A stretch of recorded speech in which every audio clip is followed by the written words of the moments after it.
Good afternoon and welcome to the WEIM Governing Body General Session meeting. Please note that this meeting is being recorded and all attendee lines are muted at this time to reduce background noise. When we get to the public comment portion of the call, you may press the raise hand icon on your Zoom screen or press #2 on our phone-only line to enter the comment queue. With that, I will formally begin the conference and turn it over to Chair Andrew Campbell. Please go ahead. Thank you, and welcome to the February 6th meeting of the Western Energy Imbalance Market Governing Body. Thank you all for joining us virtually today. Now I'll turn it over to Corporate Secretary Roger Collinton for the roll call. Thank you, Chair Campbell. And we'll start with you, Chair Campbell. Here. Vice Chair Konzioka. Here. Member Decker. Here. Member Prescott. Here. And Member Wagner. Rebecca? Here. Okay, I knew I had seen you. Second, we have a full complement of the governing body and therefore a quorum, and we can proceed. Back to you, Chair Campbell. Okay, thank you, Roger. So now we'll go to general public comment. This is an opportunity for public comment on items that are not on the agenda. If the operator could please provide the instructions for our virtual attendees on entering the queue.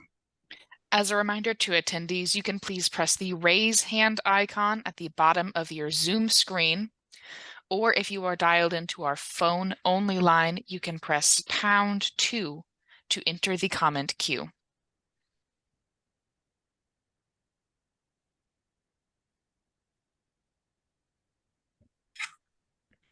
There seem to be no hands up in the queue at this time. Okay, thank you. So next we have the decision on the minutes from the December 12th, 2023 Governing Body General Session meeting. Thank you, Chair Campbell. Can we have a motion to approve the December 12th, 2023 General Session minutes? Can I have a motion on that, please? This is Rob. I'll move. This is John. I'll second. Thank you, Rob. Thank you, John. And I'll go ahead and take the vote. Chair Campbell? Yes. Vice Chair Konzioka? Aye. Member Decker? Aye. Member Prescott? Aye. And Member Wagner? Aye. Thank you, governing body members. The motion passes. Okay, thanks, Roger. And before I hand things over to the ISO CEO, Elliot Mainzer, I just want to take a couple moments to look ahead to 2024. I mean, the year 2024 promises to be a year of implementation, evolution, and execution in the Western energy markets. First, I'd like to celebrate the Federal Energy Regulatory Commission's approval of the extended day-ahead market tariff in December. It's a wonderful way to end the year. Hard work and collaboration among Western stakeholders and ISO staff resulted in a strong endorsement from FERC.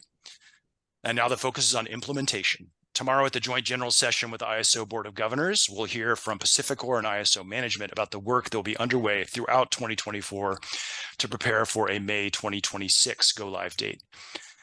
And the landscape that the Western energy imbalance market is in continues to change. We're seeing new market participants over the past couple of years. They've brought new resources, new transmission connections. And that expansion of clean energy and batteries has been continuing. And so in 2024, we'll be focused on evolving the EIM markets so that it continues to meet the region's challenges. So this afternoon, we'll hear updates on the policy initiatives where this evolution is occurring. And 2024 is also going to be another year of execution in the existing market. As we'll hear in a moment, last year was another record for energy optimization benefits in the EIM market.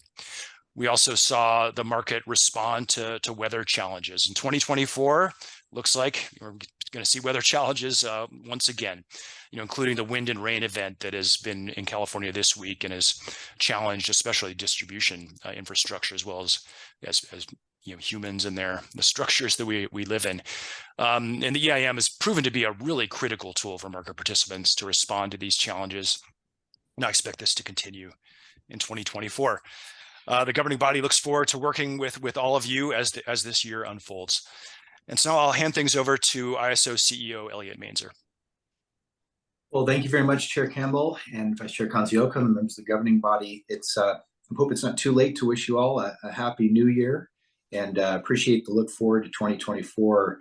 It is going to be, I think, a very exciting, productive year focused on evolution and execution as well. I did want to also just call out how grateful we were for the ruling from FERC back in late December on the extended day-ahead market. I just think any opportunity to recognize the incredible amount of work that went on across the Western United States, really a market designed for the West, by the West, and of course the support of the governing body has also been just terrific from day one. Really appreciate your engagement and guidance along the way. So we certainly are off to the races with the next step. We have one homework assignment from the Commission on historic transmission revenue requirements, recovery, making good progress there, and looking forward to really rolling up our sleeves and getting into the heart of implementation activities here in the months ahead.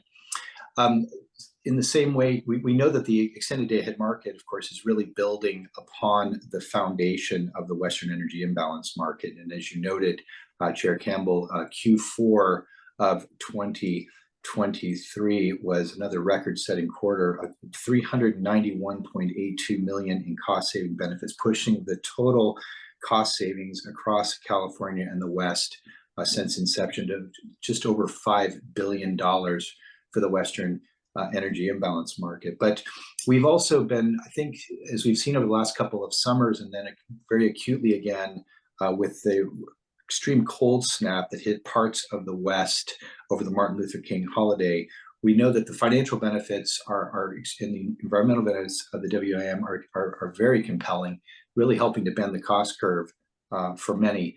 But it really is the reliability benefits that are also coming into sharper focus. I think, as Chair Campbell, as you said in our press release, the market's performance in 2023 shows how widespread cooperation among entities in the Western interconnection reduces consumer costs and quickly sends energy where it's most needed during stressed weather conditions. And so the value of that broad transmission connectivity and resource diversity across the West as a reliability support mechanism continues to come into sharper focus. We, of course, are in the process of pulling together a full report on January and the events of that month. But I wanted to call out just a couple of items to your attention based off the preliminary results analysis. We did see extreme weather in the Pacific Northwest and the Rocky Mountain states with extreme cold, snow, and high winds. On January 11th and 12th, we saw temperatures remaining 10 or more degrees below normal for 6 consecutive days. January 13th, a Saturday, was the coldest day of the event across the entire region, with low temperatures in some parts of the region as low as 26 degrees below Fahrenheit. So that is really chilly, put a big spike in demand across a big portion of the region. California, at that time, because of the relatively modest conditions here within the state, became a net exporter for sustained durations during the January 13th through 15th time period, exporting over 6,000 megawatts in real time. In addition, I note the real-time market enabled up to 300 megawatts of low priority wheel-through transactions flowing from the Southwest to the Pacific Northwest. And all of this export capability clearly supported reliability in those areas most acutely impacted by the cold weather, but for all of us in the broader Western interconnection. I also wanted to note that a number of WEIM participants availed themselves of the Assistance Energy Transfers program that we put in place last summer to allow WEIM entities to access transfers from the WEIM, even in the event that they had failed their resource sufficiency tests. We saw several areas in the Pacific Northwest that were unable to meet the resource sufficiency test, access Assistance Energy through the WEIM to alleviate reliability issues. I think there were 6 entities that opted in for AET, and clearly, as designed, this proved to be an important source of reliability under some very, very difficult conditions. And I just wanted to note that there were up to 175 megawatts of additional transfer capacity, which is equivalent to about 7.4% of one entity's demand made available to the through the AET. And this becomes, when you're right on the margin, these become meaningful transfers. So we'll have much more to report out on that event and the broader conditions in January, expecting the report most likely early the week of February 19th. But I wanted to take this moment, we really are going to be doing more work over time to quantify the reliability side, because I think as we see an increasingly volatile system that's impacted by extreme weather and new resource development, that wide area capability of the WEIM will continue to produce those very tangible economic and environmental benefits, which I think all of the folks across the West, everybody's working hard on affordability. But at the end of the day, reliability is always job number one. And to the extent to which the system can continue to benefit from these wide area transfers, we're going to keep building on that with the extended day ahead market. So thanks again for the opportunity. Appreciate all your support and looking forward to the rest of our meeting today. Thank you, Elliot. Any governing body members have any comments? All right. Well, thanks, Elliot, for that report. Now I'll move forward to item 4, which is we're going to hear from an update from the body of state regulators. And with us via phone is Haley Williamson, chair of the Public Utilities Commission of Nevada and chair of the body of state regulators. Not just on the phone, but visually. Chair Williamson. Thank you so much. Chair Campbell, Vice Chair Kancioka, thanks for having me at your first meeting of 2024. It's great to be here with you all today, despite some technical problems on my end. I hope you can see and hear me okay. Yes. Good deal. Yes. All right. So just a brief update for you all today. The BOSSER held its first meeting of the year on January 12th. We welcomed a new member of the BOSSER, which is Commissioner John Harvey from Utah, and we also welcomed a new public power liaison, Agnes Lute from the Salt River Project of Arizona. Additionally, we congratulated Bonnie at WEIM on the birth of her first child. They're doing great. And we welcomed WEIM wholesale electricity market analyst Chris Sawara to help us as Bonnie is out on family leave, and just a new welcome face at WEIM. He will be supporting the BOSSER right now. At the meeting on January 12th, we also received updates from CAISO on the issue areas that were covered in the working groups focused on price formation enhancements and greenhouse gas coordination. It was an extremely informative discussion from the ISO, and the BOSSER will continue to monitor the working groups and provide feedback when it deems necessary. Additionally, the BOSSER is continuing to monitor ISO's RA modeling and program design working group, the transmission service and market scheduling priorities, and the WEIM RSC enhancements policy initiatives. So it was a great meeting, and that was the only meeting that we had, though, between my last update and this one. So it's a short one, and I'm happy to answer any questions if anyone has them. Thank you, Chair Williamson. Any questions or comments from governing body members? All right, well, I'll just say, welcome to Utah Commissioner John Harvey on the BOSSER, as well as welcome to Agnes Lute. Thank you very much, Chair Williamson. Thank you. Next, we will hear an update on the Regional Issues Forum from RIF Chair Josh Walter from Seattle City Light. Josh. Hi, folks. I also had some technical difficulties, so just want to do a confirmation that you can hear me. Yes, I can. Great. So similar to the BOSSER update, we since the last governing body meeting, we have not had a chance to have a public meeting with the Regional Issue Forum liaisons, but the liaison group continues to plan for the upcoming meeting on March 18th, where we plan to conduct our first policy initiative roadmap roundtable. This will be a great opportunity for direct involvement from the stakeholder community with the governing body on the roadmap. So very much looking forward to this process.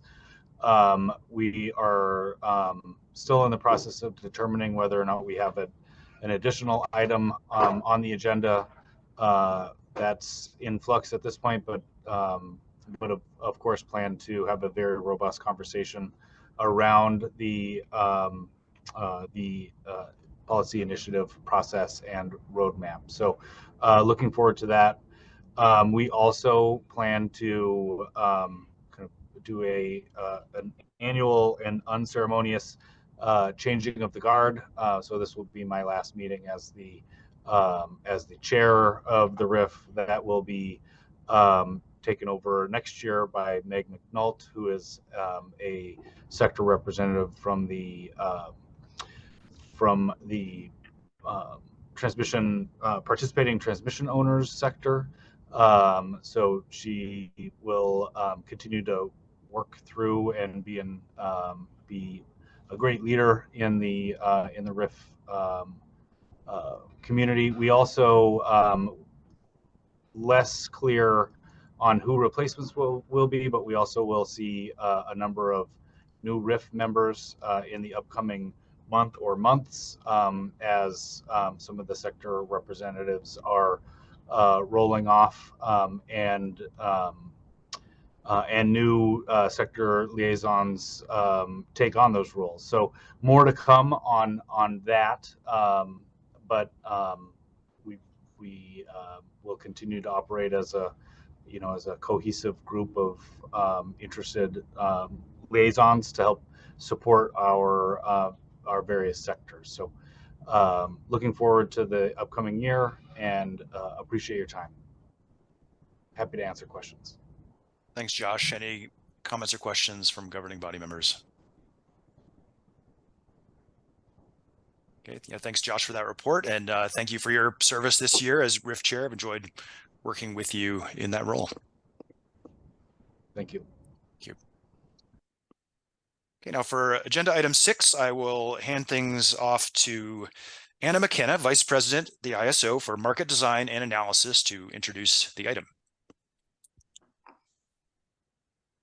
Good afternoon. Good afternoon, everyone. This is Anna McKenna. Good afternoon, Chair Campbell, Vice Chair Konzioka, and governing body members, members of the public. It's a pleasure for me to introduce Guillermo Bautista. He will be providing us an update on the WEIM benefits. And we've been providing these updates for some time now, but I did want to take a little bit of time to note that and highlight that this time we will be sharing with you some of the reliability benefits and operational benefits we see coming out of the WEIM. So Guillermo will touch on that. I also wanted to take this opportunity to highlight something Elliot noted earlier, and that is that we are in the midst of preparing our report on the Code Snap.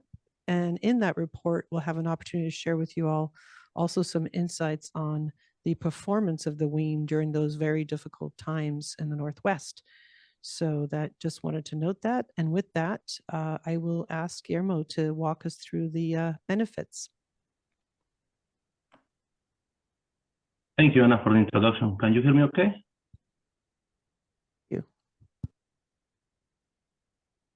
Yes, we can. Thank you. Chair Campbell and members of the Western Energy Balance Market Governing Body, good afternoon. It's my pleasure to be here to provide an update about the EIM benefits for the fourth quarter of 2023. Can we move to the next slide, please? The quarter 4 saw a gross economical benefits in the amount of $391.2 million. This level of benefit keeps the trend observed since late in 2022, and there are several factors contributing to this level of benefits. First, we have a total of 22 different balancing areas that are part of the WEIM footprint. Participation of that many entities have enabled more economic transactions, not only for the new entities that onboarded in last year, but also for the existing entities. Second, we continue to see a very strong volume of transfers among all the balancing areas participating in the market, which to some extent reflect the economics of the wider area. And third, the economic transfers also result in what we call the economic displacement. That is displacement of higher value energy to the receiving area, and that is displaced by the cheaper economical transfers coming from another balancing area. This will lead to benefits in the way of cost savings. In the fourth quarter, the largest benefit accrued was in the bank area, and this was driven by two main components. The first one is a strong level of transfers, and those transfers actually displaced higher value internal generation to meet the demand of the local balancing area. Next slide, please.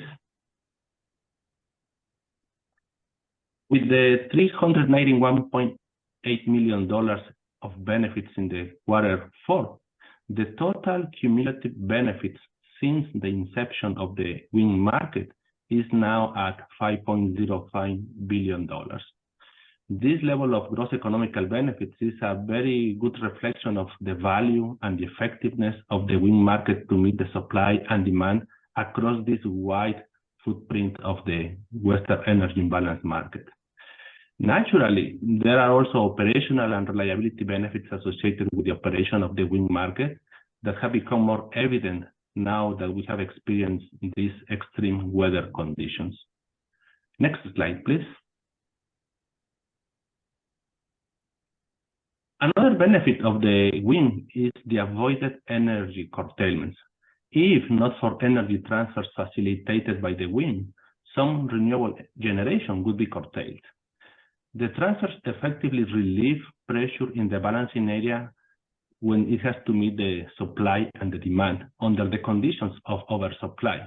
This actually can be seen also as a type of operational benefit provided by the WEIM market. In this illustration, the portion in dark blue reflects the curtailments of the CAISO area, while the lighter color reflects the avoided curtailments due to the imbalanced energy market. And there is a dotted line trend that reflects the cumulative avoided curtailments since we have been tracking this level of curtailments. As we can see, avoided curtailments continue to accrue over time, and you can see that there is a seasonality trend here. We continue to see large volumes of not only curtailments, but also avoided curtailments, mainly in the springtime frame. Next slide, please. One of the main benefits of having this wider footprint of the market is the ability to have this centralized market clearing process that is able to find every megawatt available across the footprint and place it economically where it's needed the most. We have seen that very clearly during the summer conditions of 2023 and more recently with the cold weather conditions of the Martin Luther King long weekend. This is possible through the many areas participating in the market when they enable the transfers. This illustration depicts all the connectivity among areas that we have as of now in the WEIM market.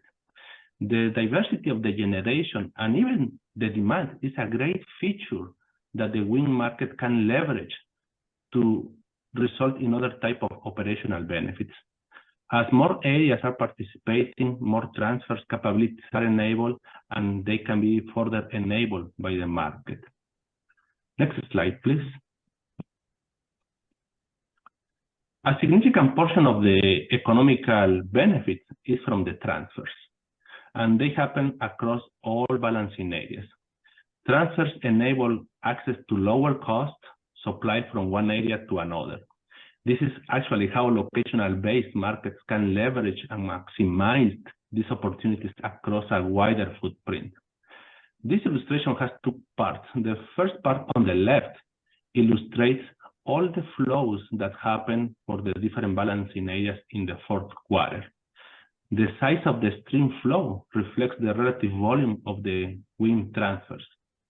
The left-hand side is the set of balancing areas where the transfer is coming from, and the right-hand side is the set of the balancing areas where the transfers are going to. Areas on the left are exporting, while areas on the right are importing.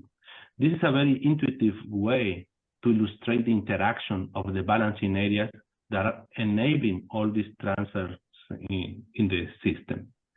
This also allows us to see how the total transfers of one specific area is distributed across many other balancing areas. There are many streams in this figure, as you can see, which illustrates to some extent the vast combination and permutations of transfers that may happen between any pairwise of balancing areas.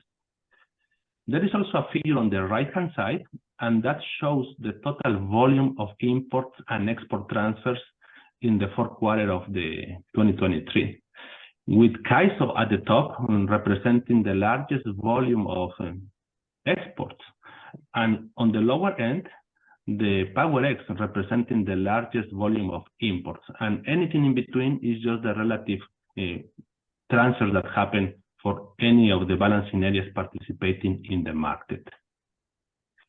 Next slide, please.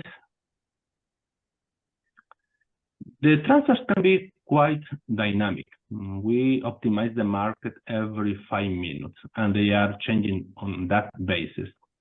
In general, they tend to show certain patterns through the day. This figure illustrates the average transfers for each balancing area that is part of the WEIM market on an hourly profile. A positive value represents a transfer import coming into the given area. Typically, what you're going to see is that the CAISO area tends to export a significant volume of energy during the midday hours when the solar production is plentiful, and then switch to become an importer for the peak hours. Other areas are going to offset that trend. In this case, for instance, PowerX and Salt River project are the ones, counterparties, basically absorbing these transfers at different times of the day. Next slide, please. The last part, this is about the prices. Overall, as you can see, the prices trended down through December as milder low levels of demand materialize as we enter winter. The illustration also shows a reference of specific bilateral power prices in some specific hubs. We have, for instance, Mid-Sea hub that reflects the trends and the dynamics of the Pacific Northwest. We also have the Palo Verde bilateral hub that reflects the dynamics of the Southwest, and we overimpose those with the WEIM market prices. Overall, you can see that these bilateral prices track relatively close to the WEIM prices. In particular, you may notice that the prices for PowerX trended higher than the rest of the EIM, mainly in the first 2 months of the quarter, and that was because of the high level of imports coming into that area based on economics, to the point that it exhausted all the transfer capability, creating this price separation. As a final note, I would say that as we have experienced these extreme weather conditions, more recently the cold weather, that has put to test the system in the West, and also the effectiveness of the WEIM market that we are running. As of now, we're exploring ways to identify and potentially quantify the reliability benefits of the WEIM market. We will be happy to brief you as we progress in that assessment in the future reports. This is all what I have for this briefing, and thank you for your time. I will be glad to address any questions you may have. Thank you, Guillermo. I see we have a comment or question from Member Prescott. Thanks, Andy. Thanks, Guillermo. I always appreciate these presentations, but and I'm always pleased when I look at the first slide that shows the economic benefits. And I think I know the answer to this question, but maybe you can guide me through it. And that is, when I look at banks' benefits in excess of 73 million for the quarter, and I look at PowerX, they're pretty good benefits. And then I look at the actual volumes, like a bank, and it's pretty low volumes. So I'm trying to pull out exactly, there must be a big pricing difference when bank is importing, right? Yeah, I can expand on that question. And that's a very interesting dynamic that you can see. The volume of the transfers is one component, but equally important or even more meaningful for the quantification of the economical benefits is the value of the supply that is displaced internal to the balancing area. In the case of bank, even though they have more modest level of transfers, the value associated with the supply that is being displaced by the transfers is higher priced than PowerX in this case. So when you have an economical transfer coming into the bank area, the megawatt that is being displaced that doesn't have to be dispatched internal to the bank area has a higher markup. And that is the reason the benefits are going to quantify that markup to that extent. That is the reason that there is no straight correlation or one-to-one relationship to the volume of the transfers, because there is other piece of the higher value bit that is displaced internally, and that is something that we don't show in the metrics. Okay, yeah, that's what I suspected. It's the cost of their next resource that they didn't have to use against what they paid for the imports. Correct. Okay. Okay, good. And I'm pleased by the numbers. They look great. It shows the market's working. So thank you. Thank you, John. And any other questions or comments?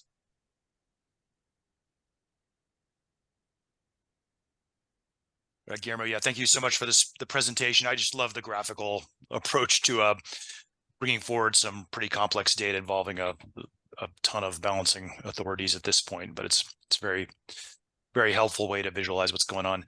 So now we'll go to public comment. If operator, you could please give instructions to commenters.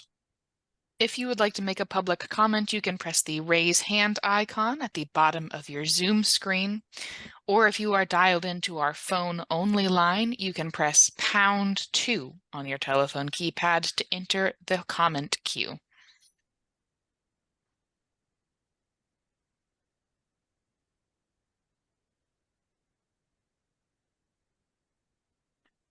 Seems there are no hands up in the queue at this time. Okay, thank you very much, operator. So now we will go to agenda item 7. This will also be introduced by Anna McKenna.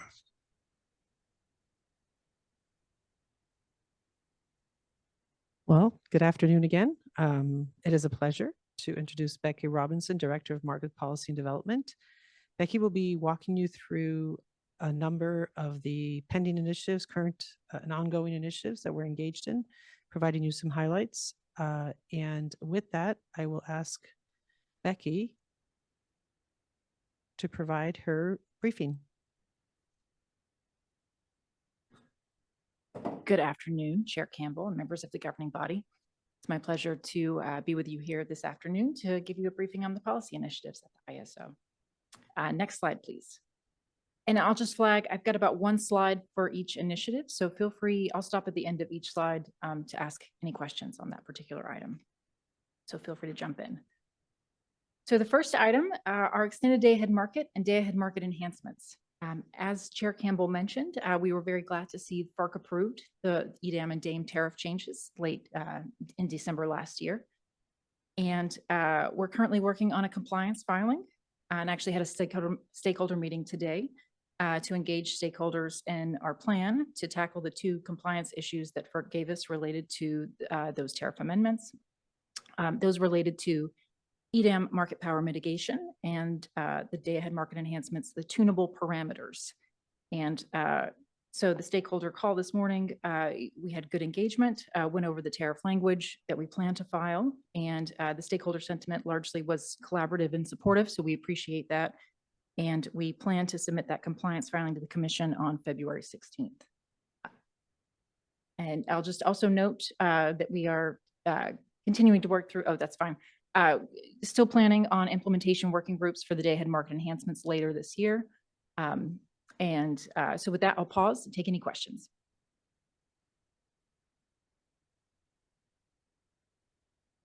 All right. Next slide, please. Thank you. So the next item we have is our transmission services and market scheduling priorities, or wheeling.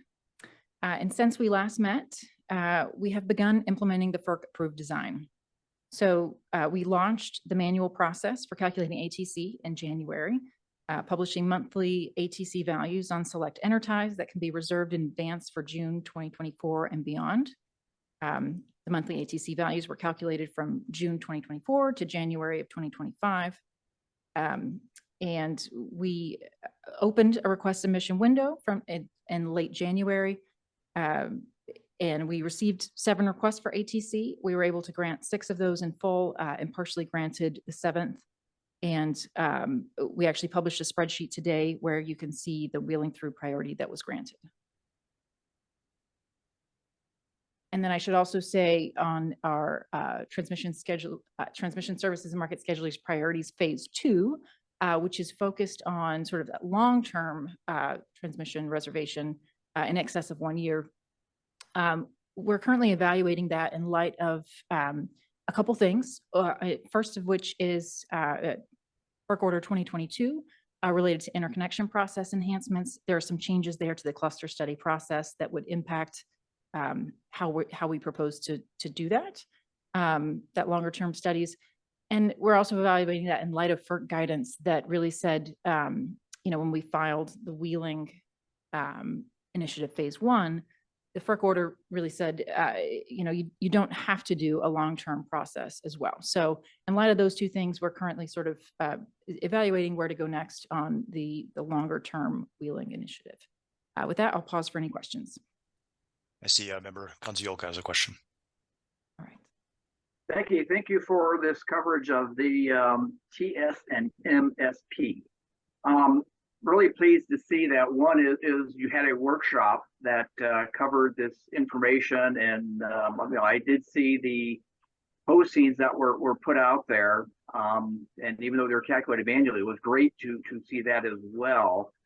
I was hoping that in addition to your comments on the feedback you've received or requests received, if you could opine on 2 things. And the first one is availability of transmission. How does the availability that is being shown compared to prior years, if you have that information?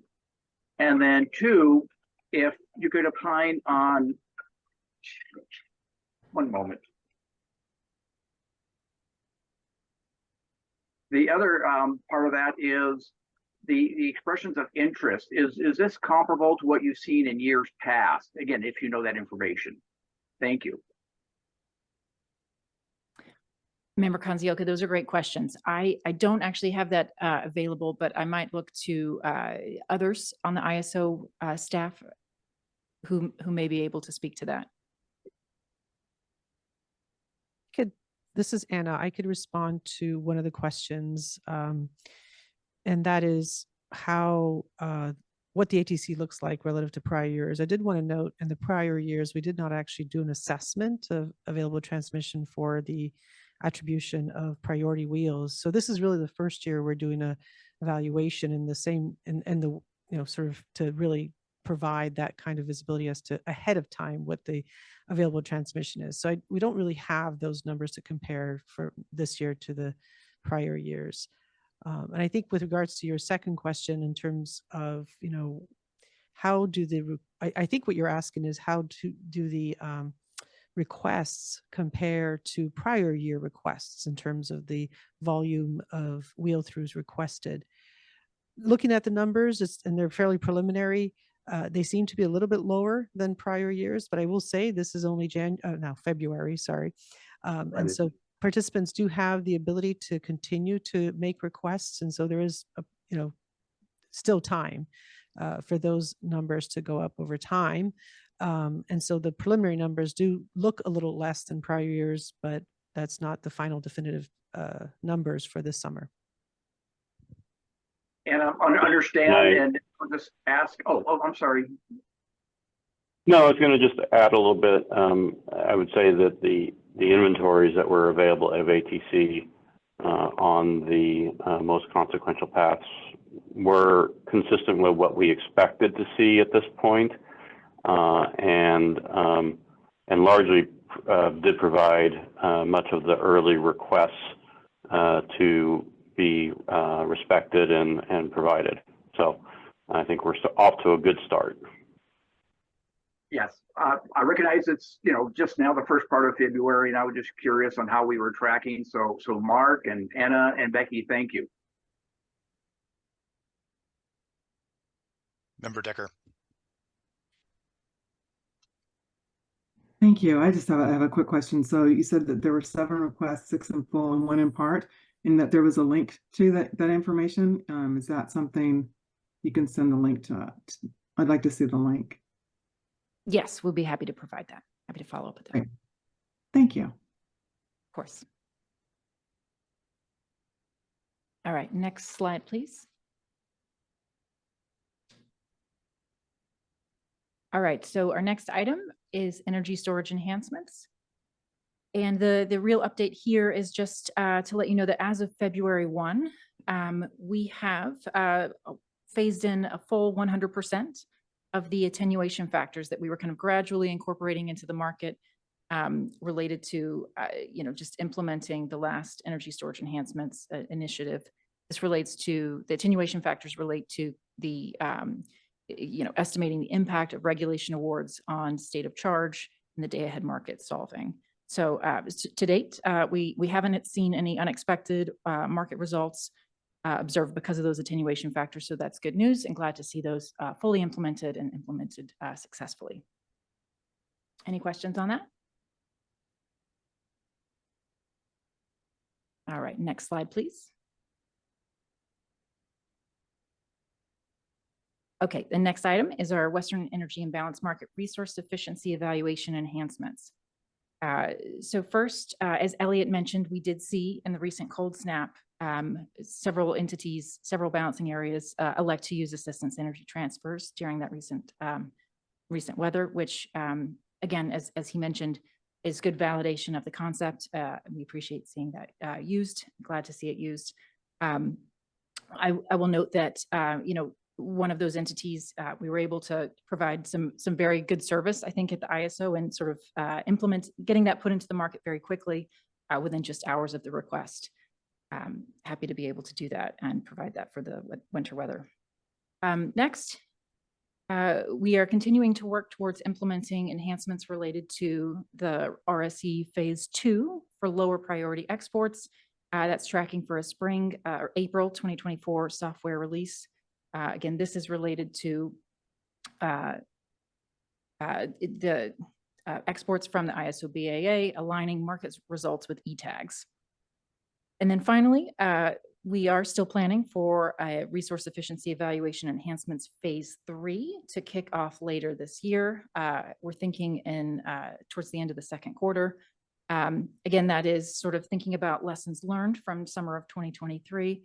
And that would be proposed to be decisional classification of joint authority there. So I'll pause there for any questions. Member Decker.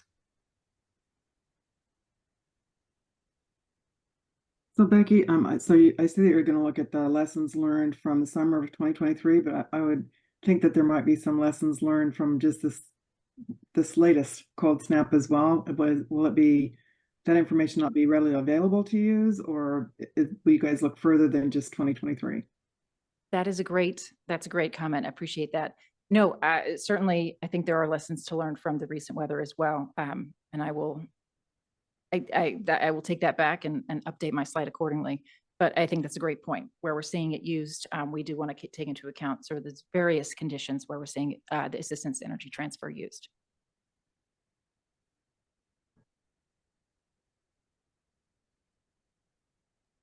Member Kanzioka, Vice Chair Kanzioka. Thank you. This is more of a comment. I just want to thank Becky, you and Elliot for reporting on the use of the Assistance Energy Program. That was not done very easily, and that was done with quite a bit of consternation and discussion. And I think it's really interesting to see how it's grown. It started off with not as many users willing to at least go into it, and they wanted to explore it. And now we see that where it was initially anticipated to be more on maybe a summer utilization, and here we see it being used really heavily on a winter event. And I would hope that kind of, Elliot, as you had said earlier, that you'll find ways to report on this. And I think it's good for the governing body to hear this, and I think for all of the users of the system, participants and stakeholders to hear this value. So I just want to say thank you. Our pleasure. Thank you. All right, with that, next slide, please. All right, this item, reliability demand response resource minimum on time. So you may recall that late last year, the ISO commenced a narrowly scoped policy initiative to make a tariff change to the current 1 hour minimum on time requirement for this category of demand response resources. Based on feedback we received as we worked through the policy initiative, working with stakeholders and working through the details from a technology perspective of how we would implement that. So based on that feedback, we made the decision to remove the proposal moving forward so we are not requesting approval at this board and governing body meeting this month. So we are withdrawing the proposal, or withdrawing the item. This decision was based on the recognition that the initiative objective in the end was not really able to meet the needs of the stakeholders. And while we can, provide the stakeholders the ability to increase their minimum on time, the proposal was going to have as we worked through it, would have a minimal impact to market outcomes. And so really kind of raise some questions with stakeholders. So with that, I'll pause and see if there's any questions on that item. All right. Next slide, please. Thank you. Next item is rules of conduct enhancements. So the news here is that since you all approved at the September meeting last year, the rules of conduct enhancements item, we filed the tariff changes at FERC in January this year. And we're hoping that is sort of a smooth order and we get an order from FERC by March. We requested an order by late March and then hope to implement soon after so we can get those changes in place. And then we are continuing to work on scoping a phase 2 effort related to rules of conduct enhancements that would consider penalty enhancements related to demand response, investigation, and tolling penalties. And so and that item would be proposed to be joint authority classification. I'll pause there for any questions. All right, next slide, please. So moving on to our working groups. The first working group is price formation enhancements. And so we continue to facilitate stakeholder working group sessions on our 3 big topics of scarcity pricing, BAA level market power mitigation, and fast start pricing. We had some great sessions on fast start pricing in December of last year. And then most recently in January, we had 3, we called them kind of a sprint, 3 sessions on scarcity pricing week after week on a weekly basis, just to kind of take a big topic and divide it up to chunks and work through it with stakeholders together in a sort of a timely way. But so those processes are continuing, and we're seeing, some good stakeholder engagement there. I really appreciate that, and a lot of good topics coming up with those conversations. Some of which we're hoping to maybe be able to shift into solutioning sooner rather than later. Others of which we'll continue to discuss sort of in that more educational problem statement setting. Any questions there? Member Decker. So Becky, just one question around this, and just kind of some feedback I hear from time to time, and that's that the ISO is kind of hanging its price formation on flexible ramp, and that there are other ways to approach it besides flexible ramp, but the ISO is not willing to kind of rethink the flexible ramping product. So I just, I don't really need a response for that, but I'm hearing that, and I'm hearing it more than once. And so it's just an interest to me at some point of how that kind of hangs together, and is it the only way to go? I appreciate you sharing that feedback. Yeah, I'm not sure I have a great answer to the question, but no, I think it's great feedback. I think in a way, you know, sometimes we talk about fast start pricing as an alternative to flexible ramping product, and are they trying to address different things, or do they sort of end up addressing sort of similar things? I think those are, you know, some of the conversations that we're having with stakeholders in the working group. But I think I hear in your comment, you know, maybe that we should you know, be willing to think outside of sort of our current mechanisms. And certainly I think that that's, you know, a perspective we need to be willing to take. So appreciate the feedback. And Becky, then I just have a request. I think on this item in particular, it'd be helpful in maybe future briefings to have that. Remember when this was first getting underway, there was sort of the timeline chart that sort of showed the three, or the different work streams and kind of how those are expected to play out over time. I think I definitely would find it helpful to sort of see that on a periodic basis, just to kind of make for me at least, the process more concrete, and kind of keeping an eye on where things may become, where they are in the process, and at what point they may be becoming decisional. Okay, no, that's helpful. We can certainly do that. Thanks. All right, next item is our greenhouse gas coordination working group. And so this working group is continuing to meet and discuss problem statements, and really recently has been focused on metrics, right? And what metrics would stakeholders and working group participants find helpful in this space? And so the ISO has moved forward with posting an average emissions factor, posting average emissions factor data. We've posted those for the year 2022. We're about to publish it for the year 2023. And moving forward, we plan to publish that on a monthly basis so that stakeholders can have that data, can use it for their compliance purposes. And we had great conversation with stakeholders about sort of what goes into that calculation, and had some good engagement there, and on sort of some of the sort of questions of, oh, you could do it this way versus that way. So we appreciate that engagement from stakeholders, and kind of getting to hear more about their planned use for that kind of data. And then the other item I'll share from the Greenhouse Gas Coordination Working Group is just that, the ISO working group is really kind of, charting some, going into uncharted territory in terms of thinking about a GHG design for states with a declining emissions cap, but who don't have a price on carbon.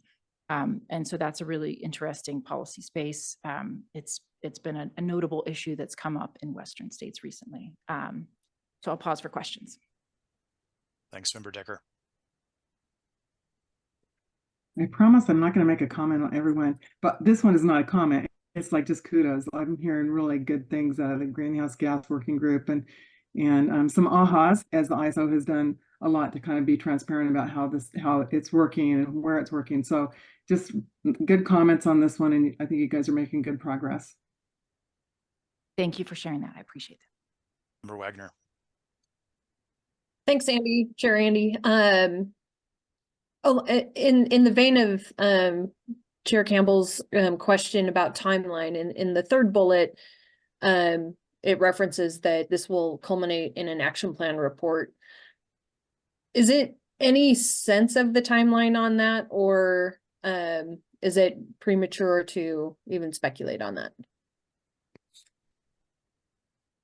That's a good question. I think timeline I don't have a good answer for you on timeline now. I think, this working group in particular, I think it is very kind of forward focused. And so we've, I get comments from the team, like they're really excited about the stakeholder engagement in this space, right? It feels like very much a problem solving space where we all get to kind of get together and try and figure things out. The action plan, or the culmination, the deliverable from the working group, we really want that to be kind of a list of recommendations coming out of those working group conversations of what the working group, with the benefit of those conversations, really sees as the scope of what we should take on in terms of moving into solutioning. But I think timeline is a little, it's probably still a little ways out, but happy to take that back and see if we can have something more concrete to bring to you next month. And to clarify, I'm not looking, there's no sense of urgency. I was just curious if there's a timeline, because it kind of seems like the more you delve into it, there's always another layer, and it sounds like the process is working well, and that's what we want. So I'd rather things be thorough and well vetted and stay on this track. I was just, because it was a timeline question, just made me just kind of curious if you had set anything, or it will happen when it'll happen, and that's great. Yeah, I think more the latter. I think we, certainly want to, keep the conversation progressing, but happy to, happy to take the time that we need to do that. We don't have sort of a set deadline for this item. Okay. Yeah, Becky, just on this item, thank you for that, for the update. I just would also just say this greenhouse gas area is such an important and notable, really exceptional area of sort of the EIM market and the EDAM market, and that is a really diverse environment. As you know, you were alluding to Oregon earlier, that has its own kind of take on how it wants to address greenhouse gas regulation. So just kudos to the team and for creating sort of a space for stakeholder conversations to continue to figure out how to make and to actually make our markets very compatible with the diverse set of greenhouse gas policies in the West. Thank you for that. Appreciate it. Yeah, absolutely. It's, yeah, appreciate that. All right. The next item, we have our gas resource management working groups. So here, stakeholders are continuing in these working groups to kind of work through problem statements and solutioning as well. But the problem statements that they've identified relate to advanced fuel procurement, gas market inputs used in electricity market offers, and resource-specific cost adjustments. So when mitigation is relevant, what am I able to offer? What is a resource able to offer?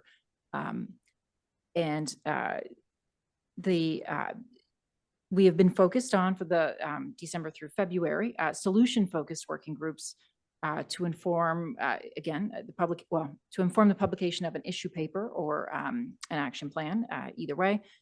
And the working groups are, assessing the scope of the problem statements they've identified, their feasibility. Some things are bigger than others, right? And some problem statements sort of encompass other problem statements. But we've done the team has been able to pull together some preliminary data analysis that talk through potential solutioning through that lens. And also there's been a focus on education, right? How do the existing processes and policies apply to these new entities and in sort of the new EDAM space, and thinking through that, making sure that everyone's aware of what the sort of current rules and flexibility are.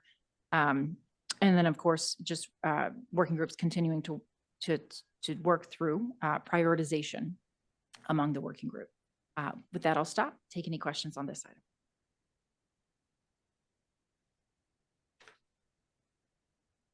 All right, next slide, please. So our last working group is on resource adequacy. And we are hosting these RA working group meetings facilitated by an outside consultant. Most recently, we have done a bit of a kind of diving into some of the rules and tools, as we call it, in the ISO tariff as it relates to RA. And we got some really good stakeholder engagement on this. We got the most comments on topics related to counting rules, so related to like a default planning reserve margin, availability incentives, and sort of our current mechanism for that versus maybe moving to something or exploring something like an unforced capacity metric, such as is used in other ISOs and RTOs. And we got a lot of feedback on our substitution policies for or processes for generator outages. which so all of that sort of space of just what does a resource adequacy obligation mean, and how does a resource meet it, and how do we add all those things up, and how do we provide the right incentives for resources to want to be available during times of system need. Great conversations happening there, and appreciate all the stakeholder engagement.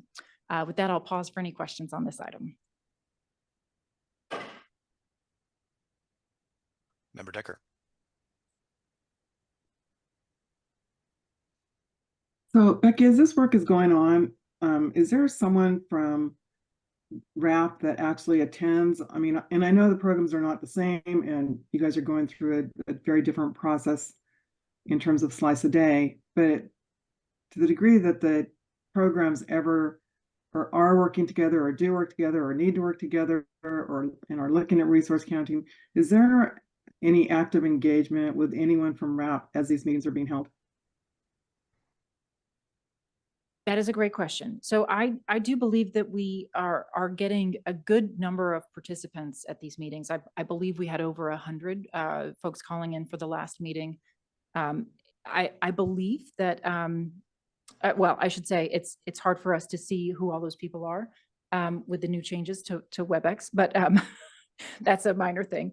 But our team is, I think yes, we are engaged. Whether it's at the working group meetings themselves or offline, we are engaged with the RAP and sort of maintaining those lines of communication there. I agree with you. I think those are very important, and we certainly plan to continue to do so.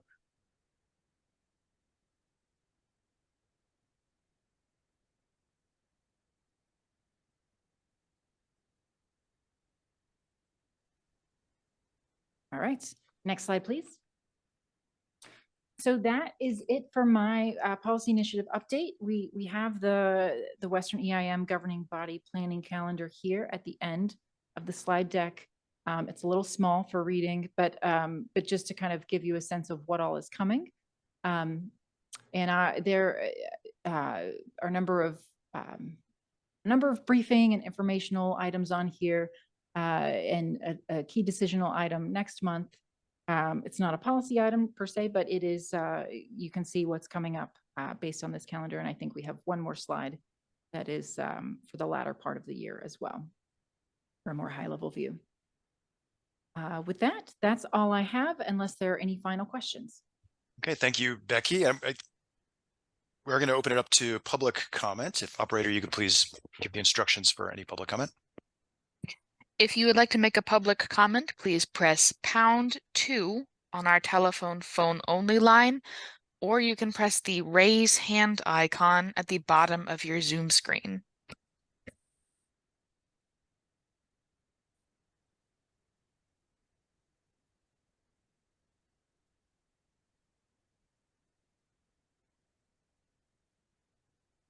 It seems there are no hands up in the queue at this time.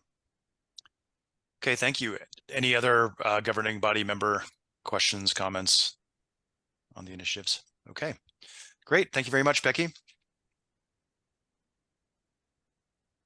Now we'll go to, so item number 8 is informational reports. There's a quarterly budget report that's attached to the agenda. Any questions from members concerning that? And then hearing none, we'll go to item number 9, which is opportunity to suggest any future agenda items. Governing body members have any items they would like to recommend right now?